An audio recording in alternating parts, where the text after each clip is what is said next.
The India miracle.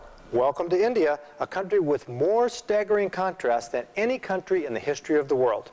India is the greatest wealth-producing country on earth today, even more than China.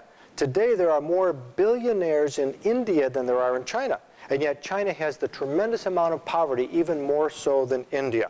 81% of the people in India live on $2 a day or less. 47% in China live on $2 a day or less. What this means to you is, this is an example of how the money and the wealth is starting to flow to India.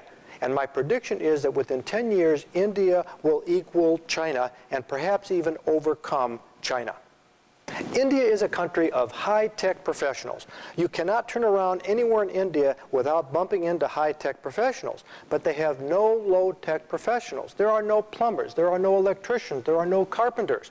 It's a country of contrast. All the money, all the talent is in high-tech and not in life-tech. What this means to you is your companies will have difficulty with infrastructure and living accommodations for executives that they are not accustomed to anywhere else in the world. India is a country of great medical discoveries and great medical advances, and at the same time has more healthcare problems due to poor health practices and pollution than most other countries. This is a serious deficit in the country's infrastructure. However, it's also one of the greatest areas of opportunity for companies outside of India to come in and provide the medical resources that India needs to grow and prosper. This is a great opportunity. India is the 4th largest economy in Asia and the 12th largest economy in the entire world, with a GDP in US dollars of $772 billion. If you compare this to the world, you realize that the U.S. economy at $12.5 trillion GDP per year is number 1. And the entire EU itself only comes to $13.5 trillion, meaning that the EU and the United States are very close in their GDP. After that, it drops down to Japan and Germany and China and other countries. But it's very important to realize that India's economy is booming and growing daily. The money in the future will be in India. Make sure you're in India, too.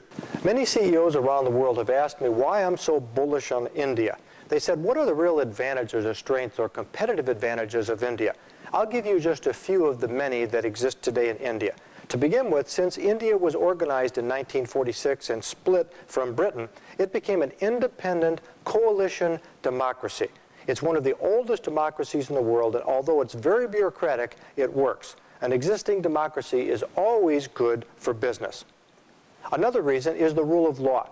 India has captured and kept their version of the British rule of law, which means that property and law is followed. It means that IP resources are protected. It means that the rule of property rights allows you to buy property and know that you will have that property in perpetuity and that you can own it, sell it, mix it, move it, and do whatever you want.